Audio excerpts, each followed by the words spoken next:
Lestari. Tolak budak Tamil. Siapa lagi yang tak ada? Syafinas. Semua dah ada. Okey, semua dah ada. Bagus. 5 cemerlang macam ramai je tak ada.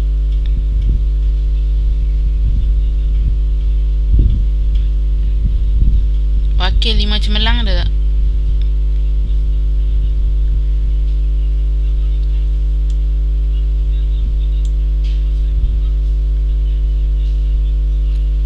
Okey, kalau cikgu tengok 5 dinamik adalah beberapa orang. Tami Selvi mana ni? Tami Selvi Bonvili mana Tami Selvi? Mereka ada masa cikgu. Okey, dengan Darshina? Ya, Rajis. Cikgu keluar dan naik perahu cikgu. Okey. Okey, baik, tak apa. Okey, baik. So, hari ni macam cikgu kata, cikgu nak masuk ulang kaji tajuk Form 4, rangkaian dalam teori graf. Kerana ini adalah tajuk baru dan berkemungkinan besar dia boleh keluar dalam SPM. Okey, bila tajuk-tajuk baru ni kita kena bagi perhatian sedikit kerana dia ada potensi yang tinggi untuk kita nak keluar soalan ini dalam SPM. Jadi soalan ini kalau kita tengok level kebat dia pun tak terlalu sukar sangat. Jadi kita boleh bincangkan bersama-sama beberapa soalan objektif dan juga soalan struktur, soalan kertas 2. Jadi sebelum kita nak masuk kepada menjawab soalan, kita ulang kaji dulu nota-nota yang ringkas tentang tajuk rangkaian dalam teori graf. Okey. Jadi yang pertama, kalau kamu boleh tengok jugalah sambil-sambil kamu tengok nota kamu tu yang cikgu dah masukkan dalam grup. Pertama sekali kita nak kenal dulu dan kita nak boleh terangkan rangkaian itu sebagai suatu graf. Rangkaian itu sebagai suatu graf. Jadi kalau kita boleh perhatikan perkara basic yang kita nak tengok dulu dalam tajuk rangkaian teori graf ni, yang pertamanya ialah kalau dia bagi titik-titik ni semua ni, kita panggil mereka ni sebagai bucu. Dan bucu ini kita akan tulis mereka sebagai huruf V, vertex. Okey, ini mewakili bucu. Jadi kalau kamu tengok point di sini dan point di sini, ini kita panggil bucu. Dan kita juga ada garisan, garis yang menghubungkan dua bucu. Garis yang menghubungkan dua bucu ini kita panggil sebagai tepi. Okey, ini kita panggil sebagai tepi. Di mana tepi itu kita akan wakilkan sebagai huruf I. Tepi ni pula ada dua jenis tepi. Yang pertama kita ada berbilang tepi. Berbilang tepi bermaksud ada dua tepi yang menghubungkan dua titik yang sama. Sebagai contoh, kalau kita tengok titik A dengan titik B. Okey, ada dua tepi dekat dia. Dia buat lengkung macam ni, dua tepi. Jadi bila dia buat dua tepi macam ni, bermaksud ini kita panggil dia sebagai berbilang tepi. Dan satu lagi kita panggil dia sebagai gelung. Gelung ni kenapa kita panggil dia gelung? Kerana dia menghubungkan dengan satu bucu saja. Dia menghasilkan satu bulatan gelung. Dengan pusingan itu menghubungkan dengan satu bucu sahaja. Jadi inilah 4 perkara asas dalam tajuk teori graf ni yang kamu kena faham. Pertama bucu, kedua tepi, ketiga berbilang tepi, dan yang keempat gelung. Okey, ini perkara asas. Selain daripada tu, kita nak tengok juga bagaimana cara untuk kita nak menulis, menghuraikan atau kita nak menulis vertex atau kita nak panggil sebagai bucu. Bucu perlu ditulis dalam tata tanda set. Mesti tak boleh buat bracket macam ni. Tak boleh. Mesti ditulis sebagai tata tanda set. Okey, tata tanda set bermaksud apakah bucu yang ada di sini. Kalau cikgu boleh dapatkan respon kamu, walaupun dah ada jawapan, tapi cikgu nak tengok bucu ni mesti ada nama dia. Kadang-kadang dia bubuh huruf, kadang-kadang dia bubuh number. Okey, kalau kita tengok dekat sini, kita ada berapa bucu? 3. Okey, apa nama bucu kita? Yang pertama A, B dan C. Jadi bucu mesti ditulis mengikut alfabet. Janganlah kamu mencampur aduk. Okey, suka-suka start C dulu, suka-suka start B dulu. Tak boleh. Kita dah belajar ABC tu daripada sekolah tadika lagi kan. Jadi orang yang menjawab itu secara profesional. Jangan jawab macam budak-budak tadika. C duduk di depan, A duduk di belakang. Kita kena susun dia bagi nampak dekat pemeriksa yang kita tu work smart. Okey. Kemudian kalau dia tanya NV, okey, kalau dia tanya NV, N ni bermaksud bilangan. Kalau V ni bermaksud bucu. Jadi kalau cikgu cantumkan ayat dia, dia nak bilangan bucu. Jadi kita kira sajalah yang kita dah list tadi, kita kirakan saja kita ada 3 bucu. Jadi itu maksud NV. Jadi kamu kena tahu tata simbol dia. Kalau dia bagi N tu mewakili apa? Bilangan. Number of vertex. Bilangan bucu. Okay. And then E. E ini disebabkan E ini tadi mewakili tepi, maka E perlulah ditulis dalam tata tanda set. Mesti ada tata tanda set di sini, tetapi mesti ditulis secara pasangan. Kerana P tadi cikgu kata apa? E tadi ialah tepi yang menghubungkan 2 titik atau 2 bucu, yang menghubungkan 2 bucu. Jadi perlulah kita tulis dia sebagai pasangan. Jadi ini untuk pelajar-pelajar lemah. Kalau dia minta kamu listkan, inilah soalan yang boleh membantu kita untuk dapat markah. Sebagai contoh, macam cikgu katalah, cuma kita kena work smart. Janganlah kita buat dia B ke A. Jangan buat macam tu. Jadi kita buat A, B. Sebab kita nak ikut alfabet. Jangan buat B, A. Walaupun dia tak bagi arah, walaupun tak ada arah di sini, tapi kita kena faham. Kerana kita akan bermula dengan huruf A dulu. Jadi A, jangan terus lompat A, C. Kalau boleh, nasihat cikgu kita susun ikut yang alfabet dulu. A menghubung dengan B. Sebab tu pasangan dia A, B. Kenapa cikgu ulang 2 kali? Siapa boleh bagi tahu? Kenapa cikgu ulang 2 kali?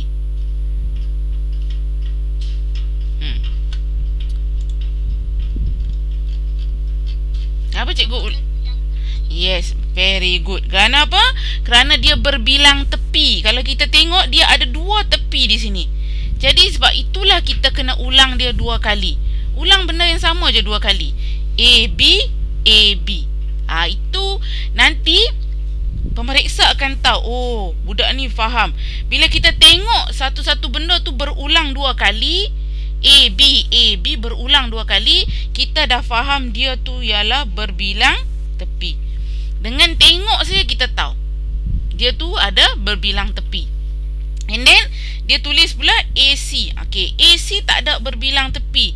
Jadi bila tak ada, kita tulis kali saja. Sebab dia ada 1 tepi saja. Kalau kamu tengok sini, E3, 1 garis saja. And then kita ada 1 lagi gelung.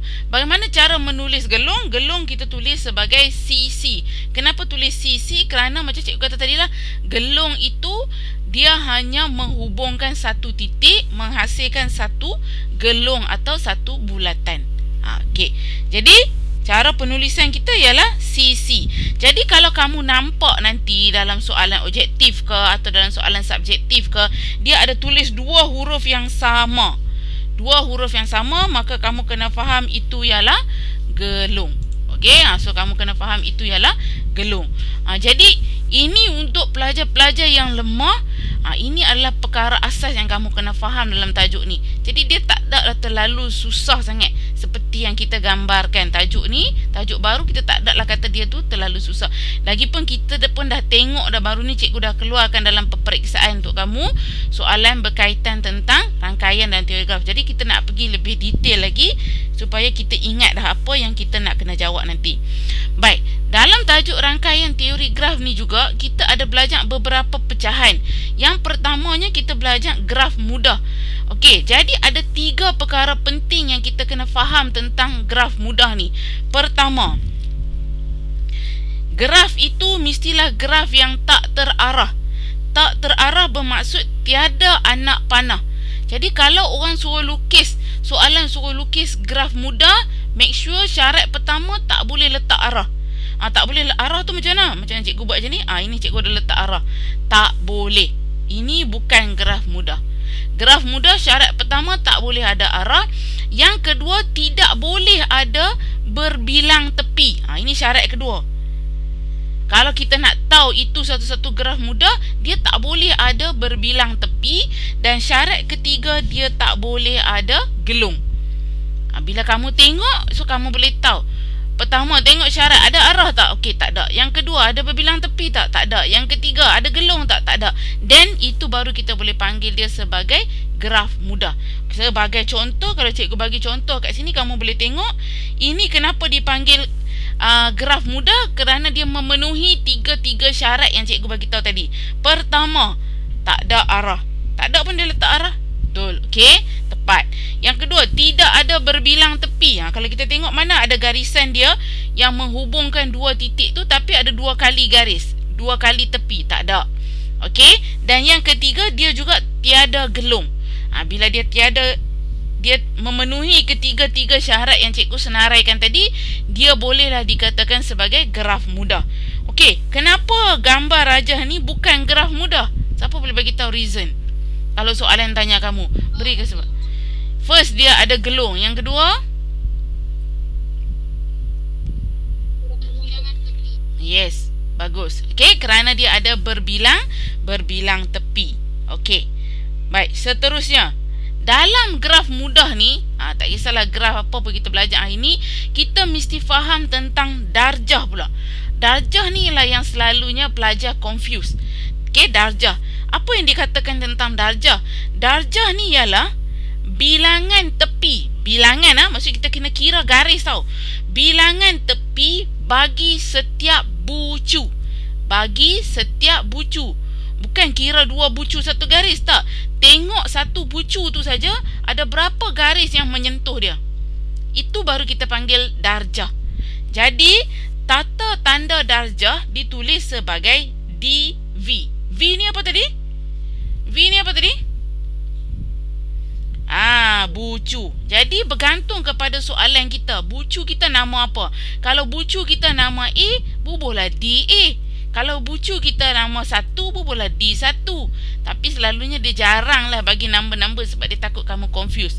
Dia kata lagi, kalau kita nak cari jumlah darjah dalam sesuatu gambar graf kita, dalam sesuatu teori graf kita, cara untuk mencari dia, kita ambil 2 darab dengan bilangan tepi. 2 darab dengan bilangan tepi. I mewakili tepi. Kalau cikgu sebut tepi, kamu bayangkan garis.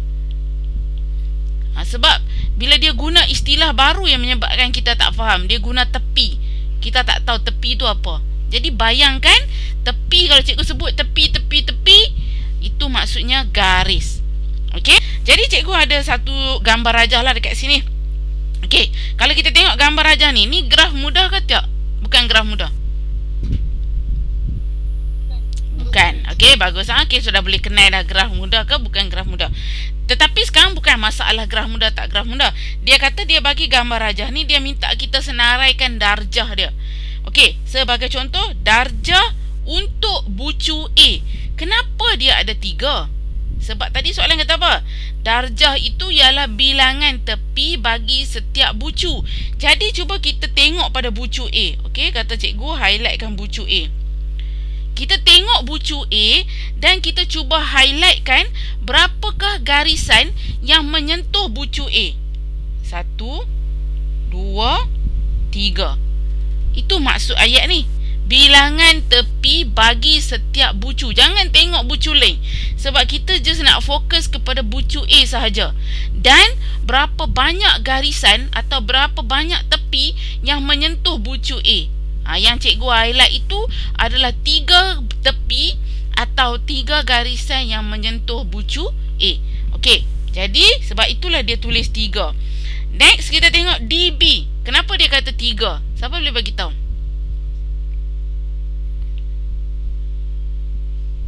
Kenapa dia kata 3? Okey, ini bucu B. Okey, Pavia. Okey. Dia ada berapa? Okey.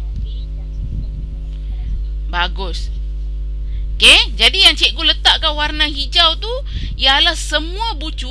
Nanti kamu akan tanya, cikgu, contoh kamu akan tanya macam ni, bukankah garisan ni dia pun sentuh A? Tak kisah. Tak kisah sebab apa? Sebab dia dah bagi tahu dah maksud kat sini. Bilangan tepi yang menyentuh setiap bucu. Walaupun garis, ya. Itu ada rekod ke kelas ni? Ya, ada. Okey. Walaupun dia dah menyentuh A, tapi dia boleh dikira lagi sebagai darjah untuk bucu B. Kerana dia pun menyentuh bucu B. Okey. Kemudian disebabkan itulah dia jadi 3. Kalau kita tengok bucu C, DC. DC kita tengok sini, DC kalau cikgu boleh highlight kan, dia cuma ada berapa? Berapa garis, berapa tepi? Hanya 2 sahaja yang menyentuh bucu C. Jadi sebab itulah darjah dia 2. Okey, next kita tengok bucu D. Okey, bucu D kenapa ada 4? Kalau kita highlight kan, okey, kita tengok bucu D. Ni bucu D tau. Okey, ada 1. Okey, setuju.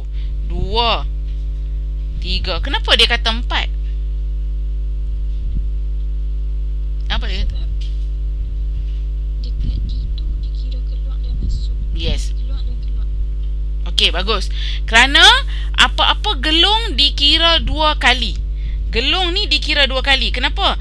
Kerana satu dia pusing sini, okey, satu lagi dia pusing sebelah sini. Sebab itulah kalau jumpa gelung dia kira 2 kali. Jadi sini 1, total jadi 4. Okey. E. Kenapa DE dikatakan kosong?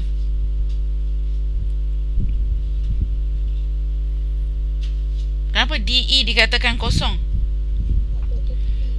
Yes, bagus. Kerana kalau kamu tengok E tu dia hanya ada bucu, tak ada tepi. Jadi sebab itu dia bagi nilai kosong. Okey. Lagi satu poin yang kamu kena faham untuk memastikan jawapan kamu sentiasa betul. Jumlah darjah yang kamu cari mestilah atau sentiasalah akan jadi genap. Jadi kat sini kita dah tahu genap tu macam mana cikgu? 2, 4, 6. Okey, contoh macam mana kita nak cari jumlah darjah. Cikgu dah tulis formula kat sini. Jadi cikgu madam sekejap. Okey. Jumlah darjah boleh dicari melalui 2 cara. Pertama, semua yang kamu dah senaraikan ni tadi, cuba kamu totalkan. Okey, 3 tambah 3 tambah 2 tambah 4. Dapat 12. Betul lah, 12 tu nombor genap. Jadi jumlah DV ialah 12. Selain daripada tu cikgu, kalau saya tak mau senarai satu-satu ni, apa lagi cara yang saya boleh buat? Saya ada rumus untuk mencari jumlah darjah. Jadi macam mana dia kata? Jumlah darjah adalah ambil 2 darab dengan jumlah tepi atau jumlah garis. Jadi kalau kita kira dekat sini ada berapa garis? 1, 2, 3, 4, 5, 6. Masa ni jangan kira gelung ni 2 kali pula. Masa senarai saja kira 2 kali. Tapi masa nak kira garis, kira berapa garis saja. Okey? Kalau cikgu boleh tulis kat sini 1, 2, 3, 4, 5, 6. Ada 6 garis. Jadi cikgu nak cari DV. Nak cari DV 2 darab 6 dapat 12. So 12 tadi adalah sama dengan 12 yang kita totalkan secara manual. Ini cara pengiraan. Jadi soalan-soalan macam ni macam mana dia nak keluar kat mana cikgu? Berkemungkinan dia boleh letak dalam kertas satu. Dia ada jadi senang kan? Tengok gambar raja, lepas tu cari jumlah darjah. Ataupun dia akan tanya spesifik apakah darjah bagi bucu A. Dia boleh tanya pelbagai kan. Jadi kita faham daripada basic sampai macam nak cari jumlah. Jadi kita dah boleh menguasai. Kalau dia keluar kertas satu, kita dah boleh kuasai. Dan even kalau dia keluar kertas 2 pun, kita buat jalan kerja kerana kita dah tahu cara nak buat dia. Okey. So itu bahagian darjah. Cikgu masuk seterusnya. Tak ada yang banyak sangat tentang tajuk ni. Cikgu dah padatkan kepada satu nota yang sangat ringkas. Kemudian bahagian yang kedua, kamu tadi belajar graf mudah. Kemudian kamu belajar macam mana nak cari darjah. Yang ketiga, kamu belajar pula dalam tajuk ni, iaitu graf terarah atau graf tak terarah. Jadi pun cikgu dah simplifykan untuk kamu apakah yang dimaksudkan dengan graf terarah dengan graf tak terarah. Senang je. Kalau orang sebut graf terarah, kamu highlight kan dekat sini, nampak cikgu dah notes kan? Ada anak panah. Yang tu je. Make sure dia ada anak panah, dia graf terarah. Kalau graf tak terarah, dia tiada anak panah. Simple tu saja. Okey, jadi kita tengok contoh yang dia dah bagi ni. Ini adalah graf yang tak terarah. Tak terarah macam ni lah, simple je. Sebab tu dia panggil ni graf mudah, kerana dia tak ada arah. Okey, kita nak fokus lebih kepada graf terarah. Graf terarah ni pula cikgu nak bahagikan kepada dua bahagian.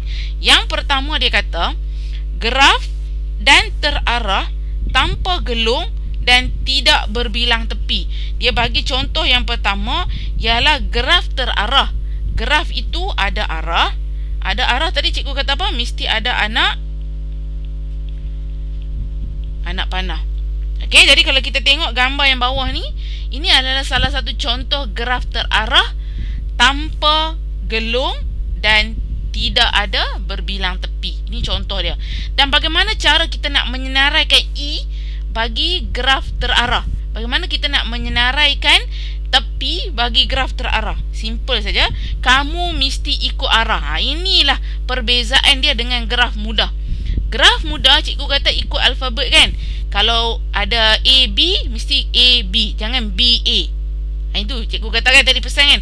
Tetapi bila graf itu dah jadi graf terarah, kita mesti ikut arah dia.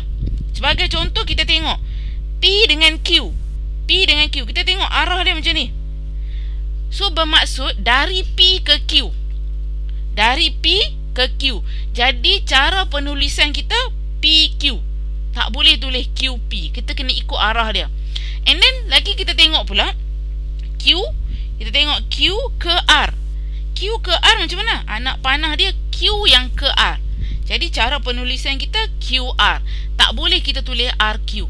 Jadi pelajar-pelajar yang lemah ni, inilah soalan-soalan yang mampu kamu untuk kuasai. Nak senaraikan saja. Dah ada arah, ikut saja. QP. QP pula. QR. Okey. Kemudian kita tengok. Sepatutnya kalau tak ada arah, kita akan tulis PR. Sebab P mai dulu sebelum R kan. Kalau A, B, C, D, E, F, G tu P sampai dulu sebelum R. Jadi kalau dia tak ada arah, kita mesti tulis PR. Tetapi disebabkan dekat soalan ni dia ada arah, kita kena ikut arah dia. Siapa nak tulis dulu? PR ke RP? Kita akan tulis apa dia, Syafinas? RP. Kenapa? Tengok arah dia. Arah dia dari R ke P. Tak boleh kita tulis PR. Nanti pemeriksa akan ingat budak ni tak faham. Ini graf terarah. Kalau graf tu tak ada arah, boleh tulis PR. Jangan tulis RP. Tulis PR. Sebab P dulu, ikut alfabet. Tapi sebab bila dia dah bagi arah, kita mesti ikut arah yang telah ditetapkan dalam soalan. Okey, yang ini graf terarah yang tiada gelung dan tidak berbilang tepi. Baik, kita tengok pula cara penulisan bagi graf terarah yang mempunyai gelung dan berbilang tepi. Okey, kita tengok satu-satu. Pertama, cikgu mesti mula dengan P dulu. Macam cikgu katalah, jangan kita lompat kepada huruf yang ke belakang. Kita ada P, Q, R. So kita tahu kita akan start dengan P. Dan kita tengok arah dulu. P. Tengok arah yang pertama yang ni. So P ke mana? P ke Q. Okay, sebab tu cikgu dah tulis PQ. Cikgu tengok arah. Graf terarah memang senang sebab dia dah bagi arah. Kita ikut saja.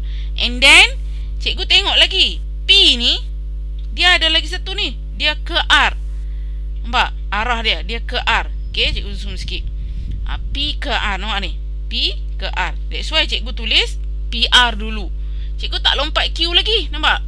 Sebab cikgu nak settlekan P dulu. Cikgu nak settlekan P dulu. Arah dia dulu.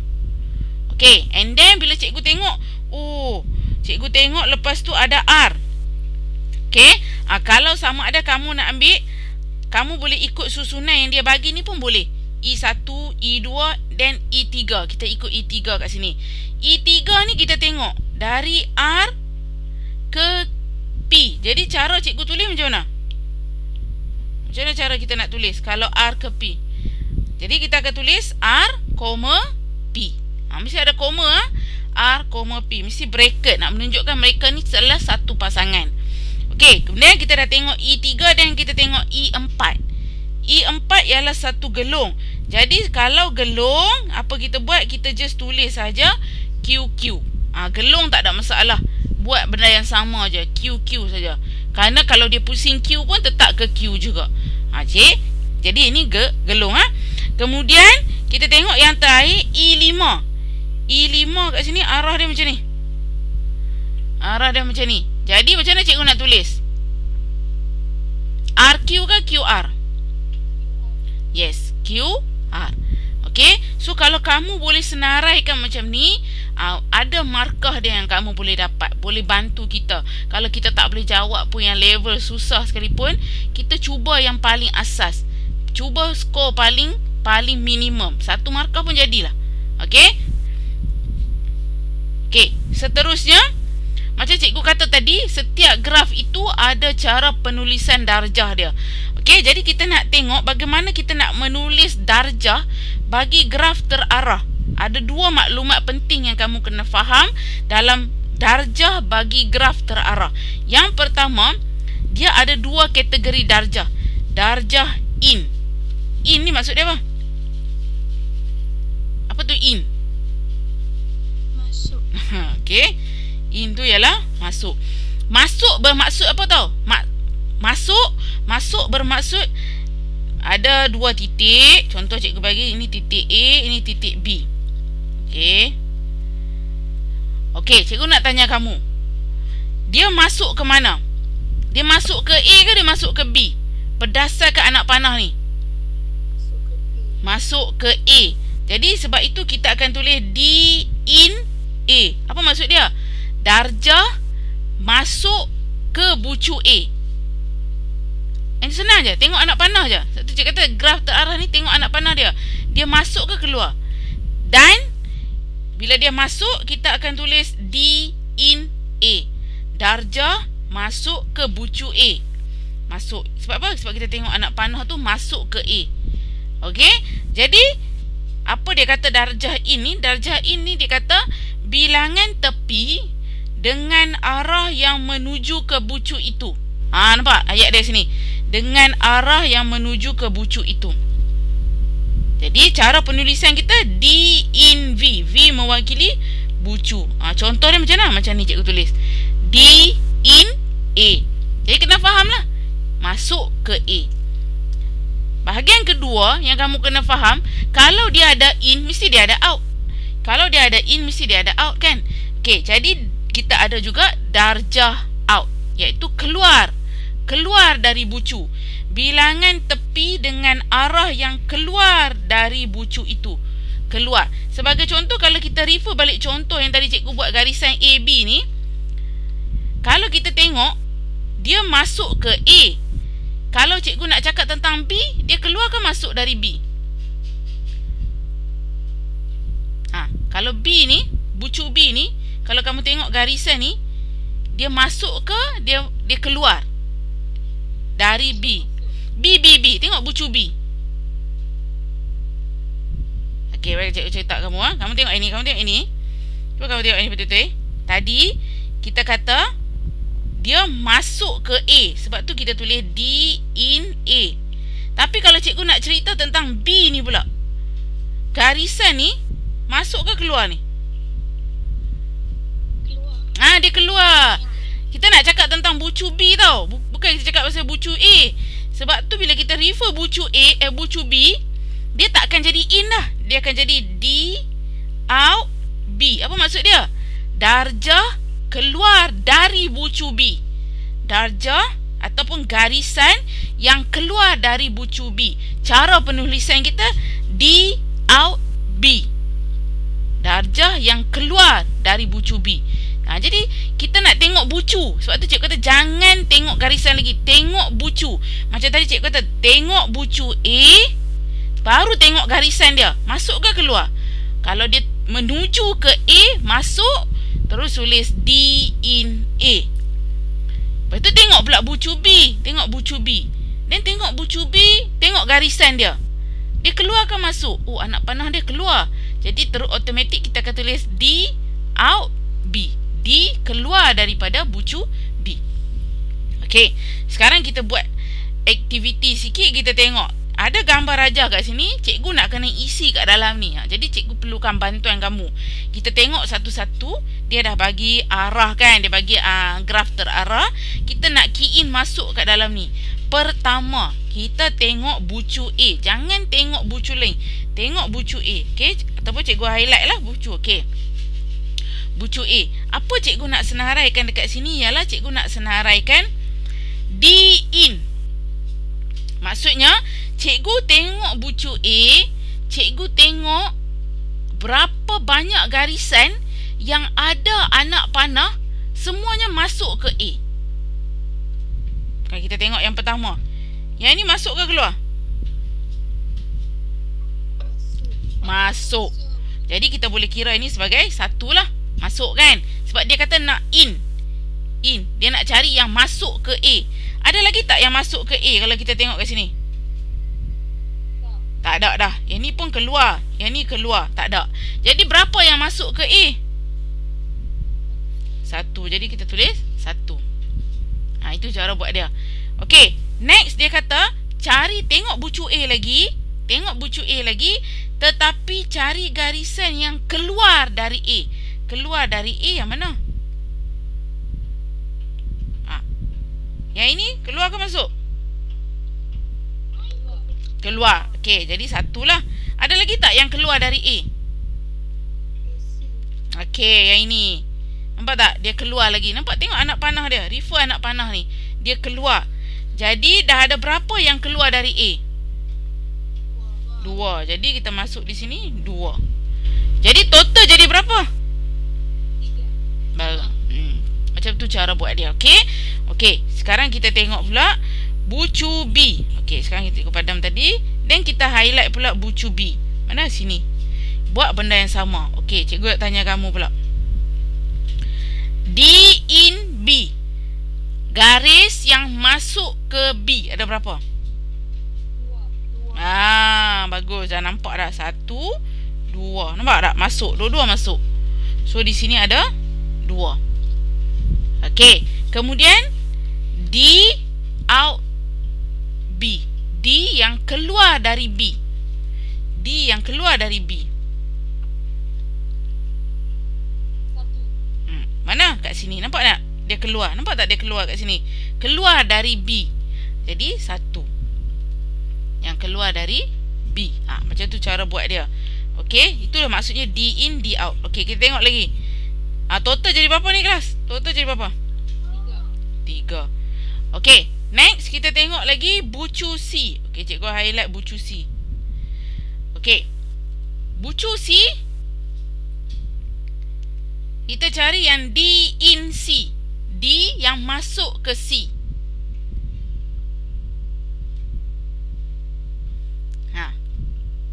Yang masuk ke C. Okey, kita tengok. Yang ni masuk ke keluar? Masuk. Okey. Kemudian kita tengok yang ini, garisan ni. Keluar ke masuk? Keluar. Kita tak mau ambil lah. Tak boleh ambil kan? Dan kita tengok garisan yang ni pun keluar juga, tak boleh ambil. Tetapi kita kena perhatikan di sini ada gelung. Okey, mari cikgu beritahu. Syarat untuk gelung, kalau kamu jumpa gelung kan, gelung, kamu kena faham bahawa gelung ni dia ada 1 in, 1 out. Sebab dia gelung ni dia ada masuk dan keluar serentak. Jadi in pun kita kena pilih dia, kalau kita nak buat out pun kita kena pilih dia. Jadi di sini in pun kita terimalah. Jadi untuk bucu C berapa in?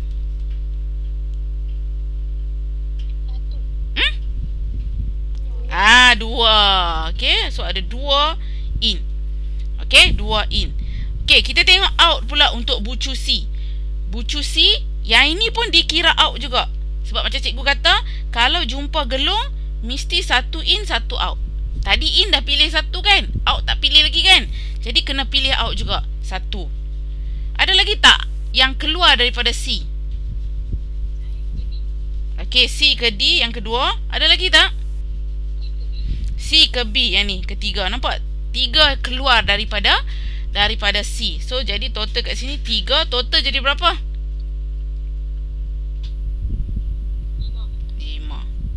Okey, next kita tengok bucu D.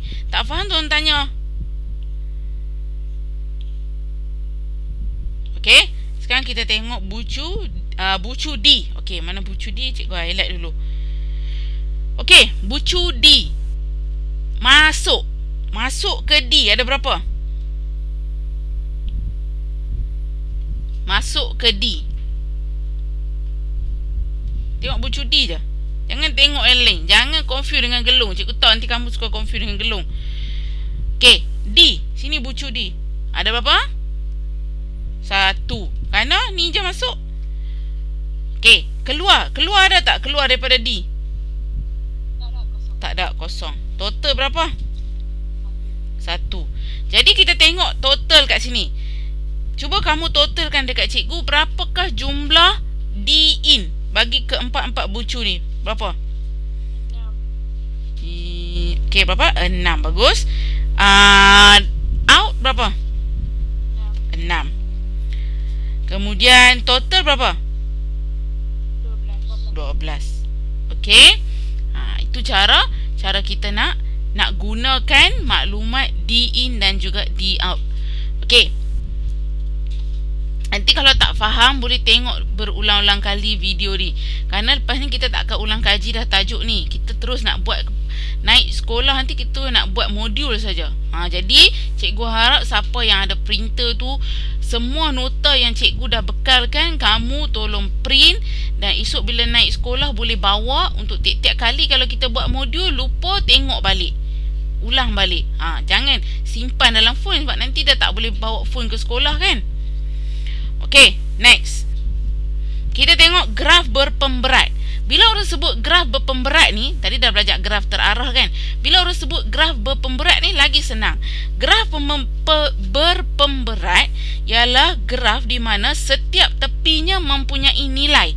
Contohnya, bila kita nak cakap tentang kos. Contohnya kos kita nak hantar satu mesej dari Maxis ke DG. Contoh, cikgu nak hantar satu mesej dari Maxis ke DG, berapa sen? Jadi dia akan tulis lah. Contohnya dia bagi yang ni Maxis, yang ni DG. Kalau nak hantar mesej Maxis ke DG, dia akan tulis 10 sen. Macam tu. Jadi yang 10 inilah yang kita panggil pemberat. Pemberat bermaksud ada nilai dia ataupun jarak. Contoh cikgu kata dari Sungai Pinang nak ke Padang Polo. Berapa jarak dia? Jadi kita akan tulis lah. Sungai Pinang ke Padang Polo, jarak 5 kilometer. Itu pemberat. Pemberat bermaksud ada nilai yang menghubungkan dua bucu. Mesti ada nilai dia. Dan kita juga boleh wakilkan sebagai masa ataupun macam-macam lagi lah yang sesuai, yang berkenaan, yang ada pemberat dia. Okey. Jadi di sini cikgu buat perkaitan sedikit tentang ada dua kategori lah. Pertamanya graf berpemberat dan graf tak berpemberat. Graf berpemberat ni dia boleh jadi dua jenis. Yang pertama graf terarah dan yang kedua graf tak terarah. Jadi sebab tu dia relate tau. Tadi dah belajar graf terarah, graf tak terarah. And then bila dah ada arah, ada pemberat pula. Jadi apa maksud dia? Maksudnya kalau dia kata dia bagi graf berpemberat dan ada arah, bermaksud apa kita nak kata? Pergerakan. Kita kena tengok pergerakan dari P ke Q adalah sebanyak 2 km. Pergerakan dari Q ke R adalah sebanyak 5 km. Pergerakan R ke P adalah sebanyak 3 km.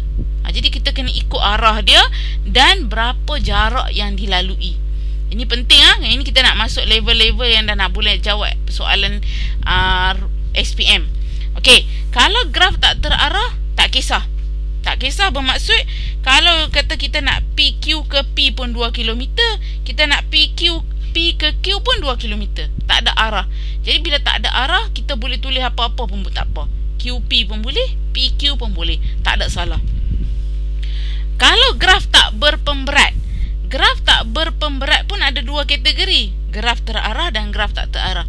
Yang senangnya, macam kita belajar graf terarah tadilah, tak ada berpemberat bermaksud tak ada nilai pada setiap tepi dia. Yang tu je. Kalau dia ada arah, ada je lah graf terarah. Tapi dia tak ada nilai yang diberi. Bila tak ada nilai, maka dia tu dikenali sebagai graf tak berpemberat. Okey, graf tak berpemberat. Okey, bahagian yang seterusnya yang terakhir ialah mengenal dan melukis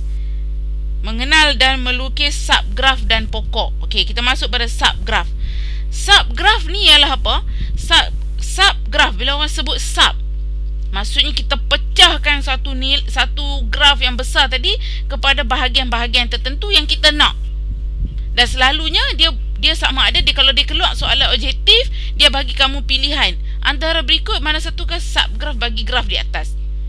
Subgraf bermaksud kamu buang tepi ke, kamu nak buang mana-mana bucu ke, kamu tak nak ada bucu tu, kamu buang. Automatik dia jadi subgraf. Even kamu letak satu bucu pun, contoh dekat sini kan, soalan ni dah ada 1, 2, 3, 4, 5 bucu. Kamu buang semua, kamu tinggal satu bucu pi je. Suka hatilah kan, kamu kata saya nak buat macam tu, suka hati saya lah cikgu. Adakah ini dipanggil subgraf? Yes, dia masih lagi dipanggil subgraf. Kenapa? Kerana kamu hanya tinggalkan satu bucu saja. Masih dipanggil subgraf. Oh, kalau ada setengah orang, saya tak mau, saya nak buat bagi elok sikit, saya nak buat P ke Q saja, cukup satu garis ya. Adakah itu dipanggil subgraf? Yes, dipanggil subgraf. Itu maksud subgraf. Daripada satu graf yang besar tadi, complete graf, kita pecah-pecahkan, subkan dia jadi kecil-kecil. Okey, sebagai contoh, ini graf G dia panggil. Ini graf complete lah. Kalau kata cikgu boleh katakan ini soalan, dia suruh kamu buat subgraf, lukis 3 subgraf bagi graf ini. Kadang-kadang dia boleh bagi kan, soalan subjektif kan, logik kan, dia boleh bagi kan. Jadi kamu pun tengok, kamu pun ikut kamu lah. Tengok macam ni, apa yang tak ada kat sini? Yang tak ada ni, garis RS. Nampak? Cikgu buang garis RS. Adakah dipanggil subgraf? Yes, subgraf. Kerana apa-apa saja kita boleh buang, kita tak mau tulis dia. And then cikgu tengok yang kedua, bagaimana lagi cara cikgu nak buat subgraf. Cikgu buang apa? Cikgu buang garis QS ni, cikgu buang. Nampak garis dia tak ada. Dengan RS cikgu buang, cikgu tinggal macam ni. Adakah ini dipanggil subgraf? Yes, dipanggil subgraf. Kemudian yang ketiga, nampak cikgu buang banyak semua, cikgu tinggal QRS saja. Yang bahagian lain semua cikgu buang. P semua cikgu tak letak bucu dah. Adakah ini dipanggil subgraf? Yes, ini pun dipanggil subgraf. Jadi apa yang cikgu boleh katakan dekat kamu, ini adalah lubuk markah kita bagi pelajar-pelajar lemah dan sederhana. Subgraf adalah satu soalan yang boleh membantu kita kalau dia keluar. Jadi kita kena buat persediaan dan kita kena faham lah. Sebab ada banyak subgraf yang kamu boleh lukis hanya daripada satu graf saja. Just pilih je kamu nak buang mana. Itu subgraf. Jadi inilah sebahagian yang cikgu tunjuk, 3 lukisan subgraf yang kita boleh hasilkan. Jadi kalau soalan minta 4 ke, soalan minta 5 ke, kamu ikut kamu lah, buang je berapa banyak yang kamu nak dan make sure kamu lukis subgraf. Okey, itu bahagian subgraf lah. Dan yang terakhir kita tengok graf pokok. Okey, apa syarat dalam nak menghasilkan graf pokok? Pertama, ada 4 syarat. Pertama, graf pokok ini merupakan graf mudah di mana kamu tak boleh letak gelung, kamu tak boleh letak berbilang tepi. Ini syarat bagi nak menghasilkan graf pokok. Okey, nak menghasilkan graf pokok. Syarat yang kedua, dia kata semua bucu ni mesti berkait. Semua bucu mesti berkait. Maksudnya kamu nak buat satu laluan, nampak? Kamu sedang wujudkan satu laluan di mana semua bucu dia mesti menyentuh sekali, at least sekali. Satu laluan yang kita boleh dapat. Okey? Yang ketiga, dia kata setiap pasangan bucu dikaitkan melalui satu laluan saja. Okey, dengan satu laluan saja. Dan cara kita nak menghitung bilangan tepi yang sesuai untuk kita menghasilkan satu graf pokok, di mana kita kena kenal dulu berapakah bucu dia, kita tolak satu. Yang ini kalau kamu tengok hari itu dalam teknik menjawab pun banyak kali dah ditekankan tentang mencari bilangan tepi bagi menghasilkan graf pokok. Lagi kita akan tengok soalan bagaimana yang suka wujud dalam SPM, dan soalan tu pun cikgu dah pernah masukkan baru ni dalam soalan peperiksaan kita. Okey, seterusnya kita tengok graf pokok. Contohlah kat sini. Kalau cikgu boleh kira kan dekat sini cikgu ada berapa bucu? 1, 2, 3, 4, 5, 6, 7, 8. Kalau cikgu ada 8 bucu, cikgu nak tahu berapa banyak tepi yang cikgu boleh hasilkan, ikut rumus ni. Rumus ni sangat penting. Itu masa kita buat teknik menjawab pun berulang kali dia kata rumus sangat penting, rumus ni. Di mana kalau cikgu ada 8 bucu, cikgu nak tahu berapa banyak tepi yang cikgu boleh buat untuk hasilkan graf pokok. Jadi cikgu just ambil 8 tolak 1 dan cikgu dapat 7. So cikgu tahu bahawa cikgu perlu ada 7 garisan, 7 tepi sahaja. Jadi kalau cikgu kira di sini, okey, kalau cikgu kira di sini I1, I2, I3, I4, I5, I6, I7. So betul lah apa yang dikatakan. Kalau ada 8 bucu, cikgu mesti hasilkan 7 garisan untuk menghasilkan graf pokok. Dan syarat tadi kata apa? Graf pokok tadi mestilah mempunyai satu laluan di mana menghubungkan semua bucu. Tak boleh tertinggal satu bucu. Tak boleh tiba-tiba bucu tu duduk sorang-sorang kat sini, tak ada garisan kat dia. Salah. Jadi itu syarat pokok. Senang. Okey, ini gambar yang pertama ini dipanggil sebagai graf pokok. Jadi kita tengok dua gambar bawah ni, kenapa cikgu kata bukan pokok? Yang pertama dia kata apa? Bucu ni tiba-tiba tersangkut. Bucu yang warna merah ni terpencil, tidak dikaitkan dengan bucu-bucu lain. Ini maksudnya, ini yang kita katakan bukan pokok. Kerana kita tengok depa dua ni tersangkut, macam bukan satu laluan.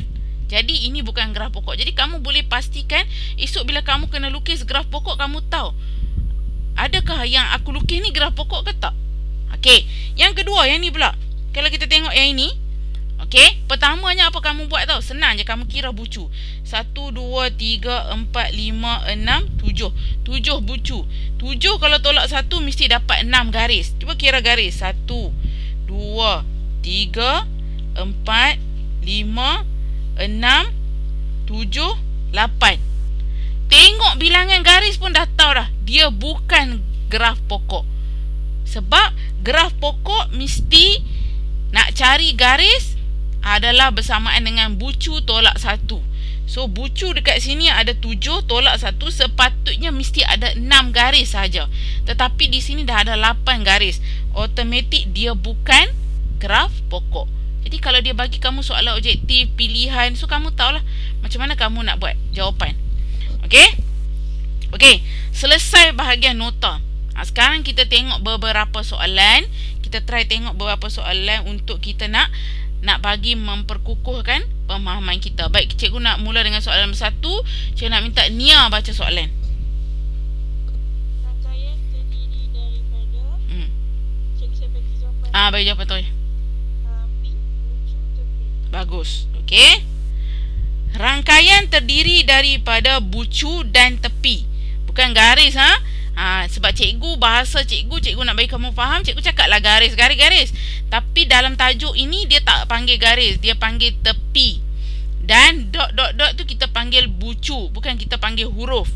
Huruf tu hanya nak mewakili bucu tu saja. Jadi ini soalan paling ringkas. Kita rasa macam boleh ke keluar SPM? Boleh. Okey, selagi dia nak confusekan kamu, dia boleh keluar punya. Sebab dia tahu budak-budak ni mesti akan faham apa? Garis, faham apa? Huruf, faham lagi bentuk. Dia mesti akan jawab macam tu. Mesti akan ada budak macam tu. Okey? Okey, kita tengok soalan nombor 2. Okey, cikgu nak pilih orang lain pula. Pavia.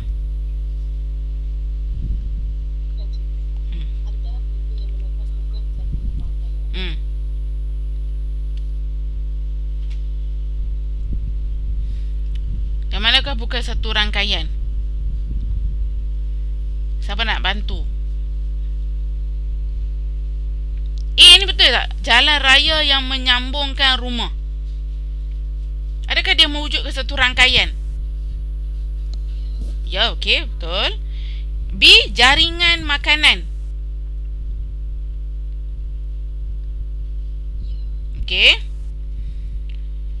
struktur keluarga Joshua. Ya. Betul dia betul. Pensel di dalam kotak pensel? Tak mungkin lah kan. Apa yang menghubungkan rangkaian dia? Color lain-lain juga kan. Okey, kita tengok soalan nombor 3. Okey, soalan nombor 3, cikgu nak cari siapa lagi? Cikgu tengok. Daini boleh buka mic ke?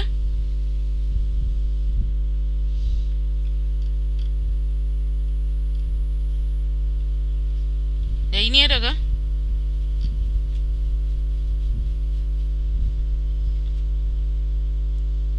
Atau cikgu pilih ni, Fadilah boleh? Ya, boleh cikgu. Okey, Fadilah baca soalan. Jumlah darjah bagi suatu graf ialah C. Okey. 2 kali bilangan tepi. Bagus. Tadi kalau kita ingat rumus tadi kan, nak cari darjah tadi 2 kali bilangan tepi. Okey, 2 kali bilangan tepi. Bagus. Okey, next kita masuk soalan nombor 4. Syafinas.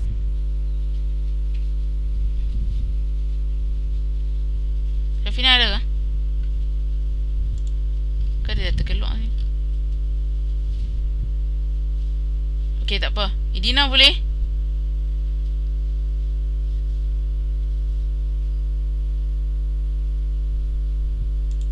Darjah di bawah menunjukkan satu graf. Cari jumlah darjah bagi graf. Okey, cari jumlah. Total garis ada berapa? Total tepi ada berapa? I1, I2, I3, I4, I5, I6, I7, I8, I9, I10 kan? Total garis ada 10. Kalau kali 2, kan nak cari jumlah darjah kena kali 2 kan? 10 kali 2. So dapat 20. Gelung kira sekali je tau. Kalau kita nak kira garis, kalau kita nak kira tepi, kena kira sekali saja tau. Bila kita nak senaraikan tu, bila kita nak apa, nak list darjah tu, baru kita list 2 kali. Okey, Syafinah dah masuk balik. Boleh ke? Dah. Okey, soalan 5. Nampak ni kelas. Inilah cikgu kata ni, kalau keluar soalan objektif ni, macam mana dia akan tanya macam ni. Antara berikut yang manakah graf tak terarah? Okey, tengok A, B, C, D. So ketiga-tiganya tak B, C, D tu tiga-tiga ada arah. Jadi kita tak boleh pilih dia lah. Kita tak boleh pilih dia. Okey. Baik, seterusnya kita tengok soalan nombor 6. Okey, soalan nombor 6. Cikgu bagi Mazidah boleh ke?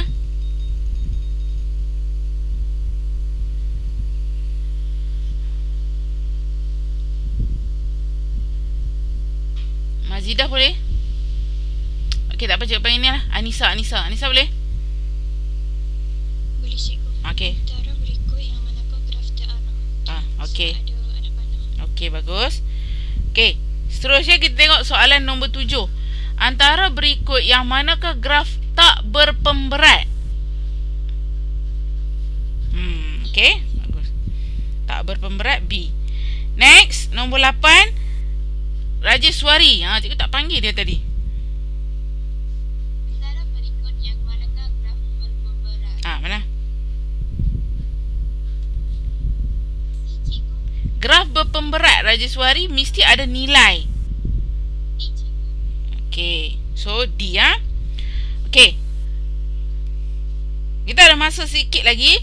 Cikgu akan pilih 2 soalan daripada soalan subjektif ni, dan selebih lagi 2 soalan cikgu minta untuk kamu cuba selesaikan sendiri. Yang pertama, kita tengok soalan nombor 1 lah, yang paling senang sekali. Ini nak membantu pelajar-pelajar yang kalau lemah, sederhana, boleh jawab soalan ni. Okey, rajah di bawah menunjukkan suatu graf.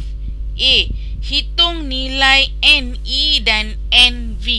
E ni mewakili apa tadi? Tepi kan? E mewakili tepi. V mewakili apa? Bucu. Okey, baik, bagus. Kalau cikgu kata N mewakili apa tadi cikgu kata? B, bilangan. Bilangan means total berapa lah. Jadi cikgu nak tahu A, berapakah total garisan NE? Total garisan. Okey, tengok betul. Kalau kamu ni kan, kamu kira betul-betul tau.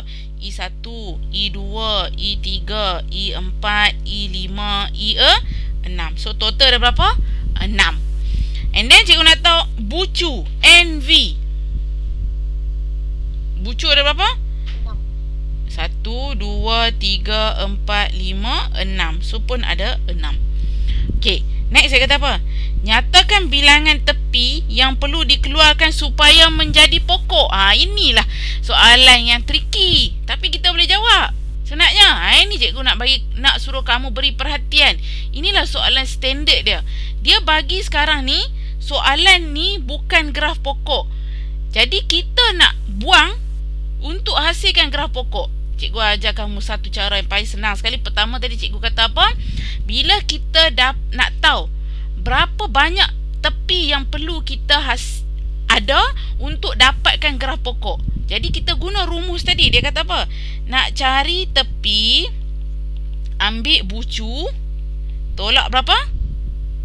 1. Yes, bagus. Tolak 1. Bucu ada 6. Kalau cikgu tolak 1, cikgu jadi dapat berapa? 5. Cikgu ada berapa tepi tadi?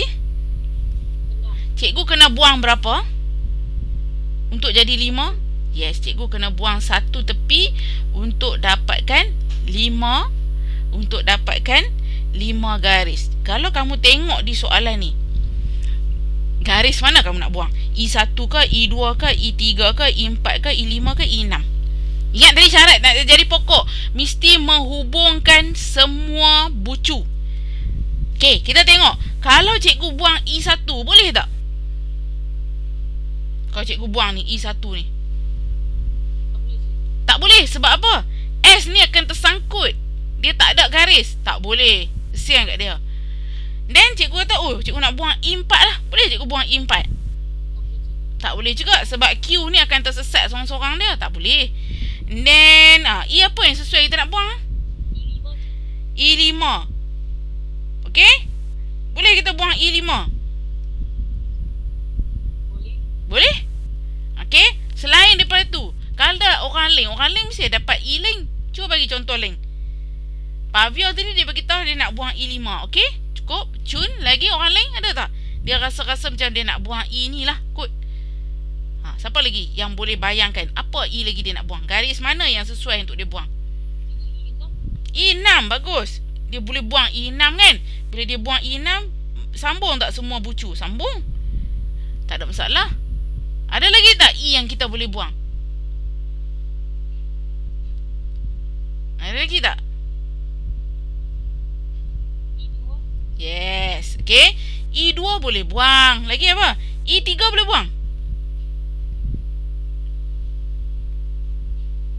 Boleh buang tak E3? Boleh. Tak ada masalah. E3 boleh buang. Okay. Jadi, sebab tu cikgu kata soalan macam ni, pilihan jawapan dia bukan satu tau. Jadi, inilah soalan yang boleh membantu kita. Kerana jawapan dia bukan satu jawapan. Jawapan tu selagi logik, kamu boleh buang mana-mana E. Dengan syarat hanya buang satu E saja. Kenapa? Kerana kamu hanya nak jadikan 5 garis saja. Kamu ada 6 garisan. Kamu perlu buang satu saja yang logik. Macam tadi cikgu dah tunjuk kan, E1, E4 tak boleh buang kerana kamu akan tertinggal. S ni tak ada pasangan, tak ada garis, tak ada tepi, tak boleh. Sebab kita dah tengok dah tadi dalam nota syarat nak menghasilkan graf pokok. Jadi kita kena buang satu garisan untuk menghasilkan satu graf pokok yang menghubungkan semua bucu. Jadi so yang paling senang sekali cikgu buang E6 lah kan. E6. Jadi kita lukislah balik elok-elok. So cikgu buat sini. And then ini. Okay.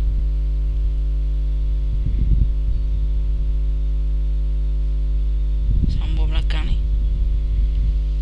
Dan jangan lupa tulislah huruf balik elok-elok. Lukis elok-elok. Benda boleh dapat markah kan. Boleh skor. Dan buat elok-elok. Okay. Dah. Nampak tak? Ini baru dipanggil graf pokok. Okey. Nombor 2, cikgu tinggalkan dekat kamu. Nombor 2 tak susah, dia suruh lukis apa? Satu rangkaian yang mewakili semua maklumat. Tengok dia dah bagi arah tau sebenarnya. Kalau kamu tengok Kuala Lumpur ke Ipoh. Kuala Lumpur ke Ipoh, dia dah bagi arah. So kamu mesti tulis arah tau, sebab dia dah bagi tahu. Jadi kamu pun wakilkanlah. Contohnya kamu nak kata wakilkan Kuala Lumpur A, Ipoh tu sebagai B. Boleh kita wakilkan macam tu. Okey. Kalau nak tulis KL boleh, tak ada masalah. Itu tak ada masalah, bergantung kepada kita lah. Okey, yang cikgu nak bincang terus kepada soalan nombor 3. Okey, soalan nombor 3. Cikgu nak minta Nia sekali lagi. Nia boleh baca soalan? Rangkaian di bawah menunjukkan 6 tempat yang melibatkan bayaran tol dalam RM. Hitung bayaran tol minimum yang terlibat antara 6 tempat itu. Okey, yang ni soalan ni kamu kena tengok betul-betul. Kerana soalan ni dia tak bagi tahu pun apa yang kita kena buat. Inilah soalan level kebat, tetapi dia tak adalah kebat sangat. Tapi kita boleh jawab lagi. Kenapa cikgu kata kita boleh jawab lagi? Kerana soalan macam ni, dia sebenarnya dia nak suruh kita cari bayaran tol minimum. Bila orang sebut macam ni, kamu kena faham bahawa kamu sedang buat graf pokok.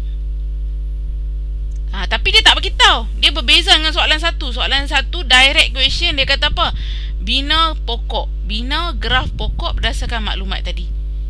Tapi bila masuk soalan ni dia tak beritahu. Tapi bila dia tak beritahu, bila dia suruh cari yang minimum ke, yang maksimum ke, laluan yang paling pendek ke, macam cikgu bubur dalam soalan exam baru ni kan, laluan yang paling pendek ke, itu semua bermaksud aku sedang buat apa?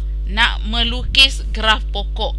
Jadi bila kita nak lukis saja graf pokok, terus dalam otak kita akan ingat NE adalah bersama dengan NV tolak 1. Terus ingat macam tu. And then kita pun kira ada berapa bucu dalam soalan ni. Siapa boleh bagi tahu cikgu ada berapa bucu? 6. Ada 6 bucu. Jadi kalau ada 6 bucu, jadi 6 tolak 1 dapat berapa? 5. Dapat 5. Kalau kita tengok pada soalan sebenar ni, gambar rajah dia ada berapa garis? 1, 2, 3, 4, 5, 6, 7, 8. Ada 8 garisan. Cikgu nak dapatkan berapa garis saja? 5. Jadi cikgu kena buang berapa? 7. Cikgu ada 8 garisan. Cikgu nak buat 5 garisan saja. Jadi cikgu kena buang berapa? Cikgu kena buang 3 garisan. Jadi syarat pertama, bila orang sebut minimum, minimum maksudnya paling kecil. Paling kecil ataupun paling pendek, paling murah. Yang tu yang cikgu nak buang. Okey? Okey. Cikgu nak cari 4 pula. Cikgu nak cari 3 garisan yang paling panjang, cikgu nak buang dia. Sebab cikgu nak buat yang minimum. Minimum maksudnya yang paling murah cikgu boleh hasilkan. Yang paling murah lah, sebab dia cakap tentang bayaran tu dalam RM. Cikgu nak dapatkan satu laluan di mana laluan tu boleh dapat nilai tol yang paling minimum, paling murah berapa ringgit kita boleh lalu. Jadi kita tengok dulu syarat yang pertama.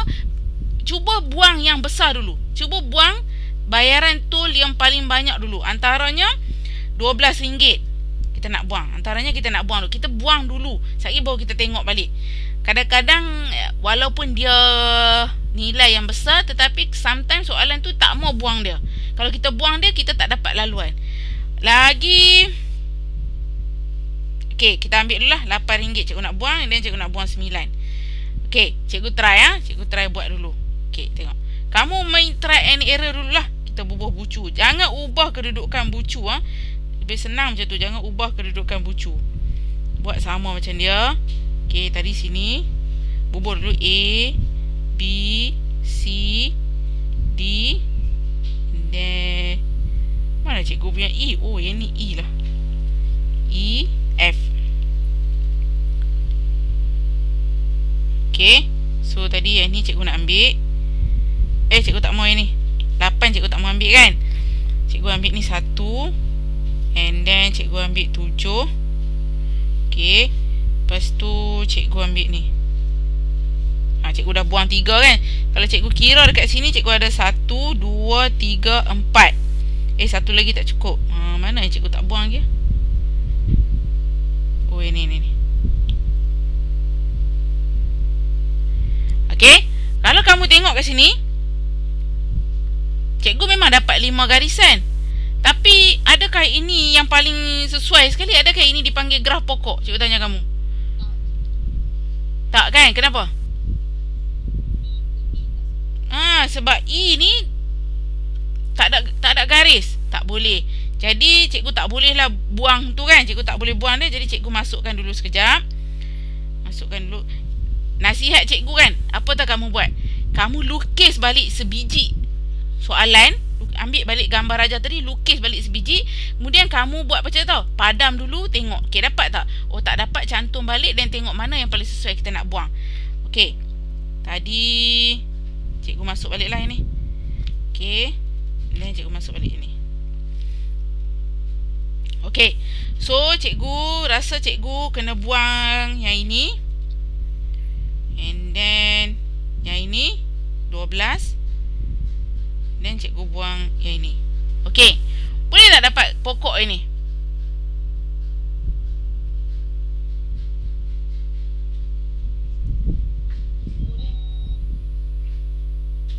Boleh? Boleh kan? Dapat kan pokok? Asalkan dia menghubungkan semua titik.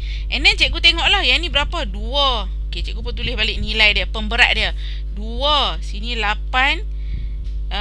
Sini 9. And then sini 7. Sini 1. Okay. Then dia suruh hitung bayaran.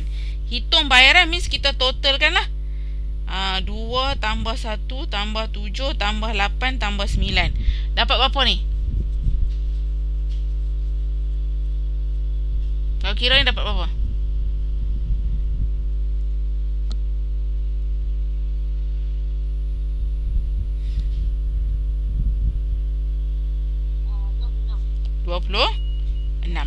Ini dah bayaran tol yang paling minimum yang kita boleh hasilkan daripada satu gambar raja kepada graf pokok. Jadi tips cikgu boleh bantu kamu ialah, pertama, kalau kamu dapat soalan macam ni, kamu lukis dulu. Lukis dulu balik. Kemudian macam cikgu katalah, pilih yang paling besar dulu. Nilai yang paling banyak tu kita padam dulu. And then baru kita tengok dulu dapat tak graf pokok.